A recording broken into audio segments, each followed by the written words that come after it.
Hi everyone, welcome back to a new video. Today I'll be testing this GPU. This right here is an Nvidia GeForce GT 620. This card was released in May of 2012 and is based on the Fermi architecture and comes clocked in at 700 MHz.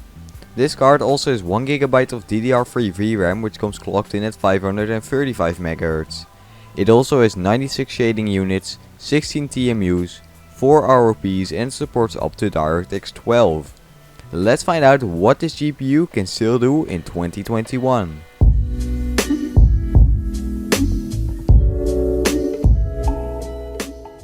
First off, it was time to take this card out of its home, which is a PC that I picked up at a local thrift shop. I then cleaned the card as there was some dust on the card and in the heatsink. Taking the card apart only required removing 4 screws, which made taking it apart very easy. Here is a before and after of cleaning the card.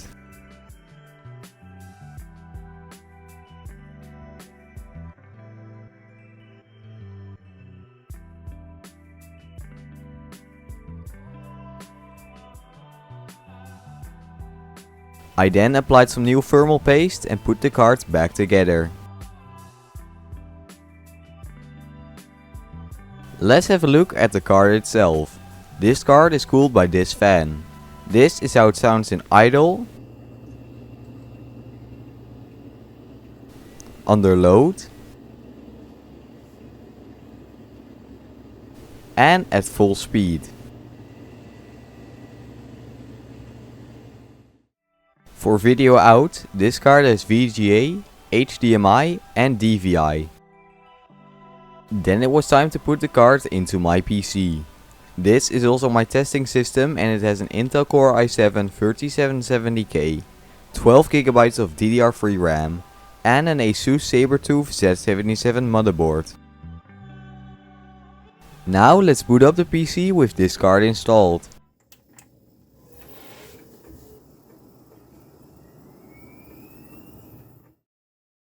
With the PC started, I went ahead and installed the drivers. This went smooth and easy, just like how it should be.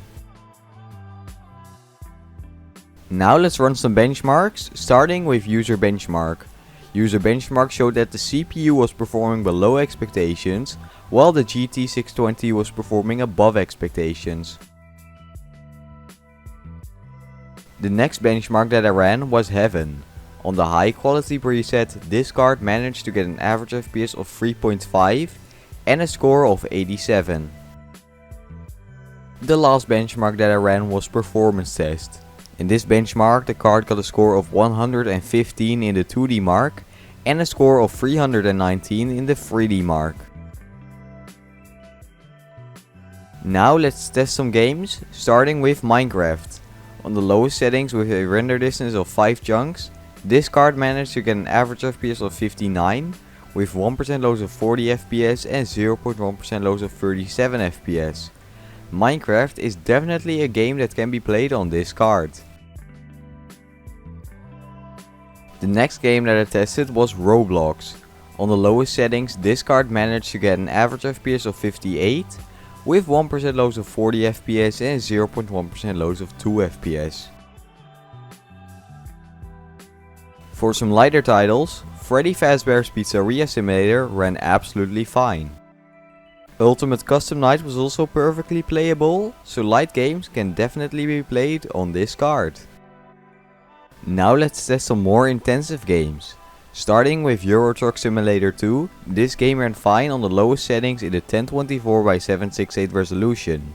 The card managed to get an average FPS of 52, with 1% lows of 42 FPS and 0.1% lows of 37 FPS. Bus Simulator 12 was barely playable. On the lowest settings in the 1024x768 resolution, the card only managed to get an average FPS of 12, with 1% lows of 9 FPS and 0.1% lows of 2 FPS. CSGO ran acceptable on this card. On the lowest settings in the 1366x768 resolution, this card managed to get a max FPS of 137 in the benchmark, while the FPS usually hovered around 40 FPS in-game. BeamNG Drive was surprisingly enough playable on this card. On the lowest settings in the 800 by 600 resolution, this card managed to get an average FPS of 25 with 1% and 0.1% lows of 22 FPS. Now let's move on to Bus Simulator 16.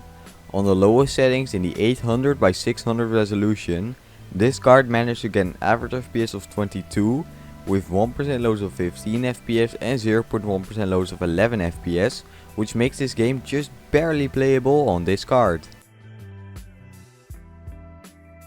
PC Building Simulator was really on the edge of being playable. On the lowest settings in the 1024 by 768 resolution, this card managed to get an average FPS of 11 with 1% lows of 6 FPS and 0.1% lows of 2 FPS.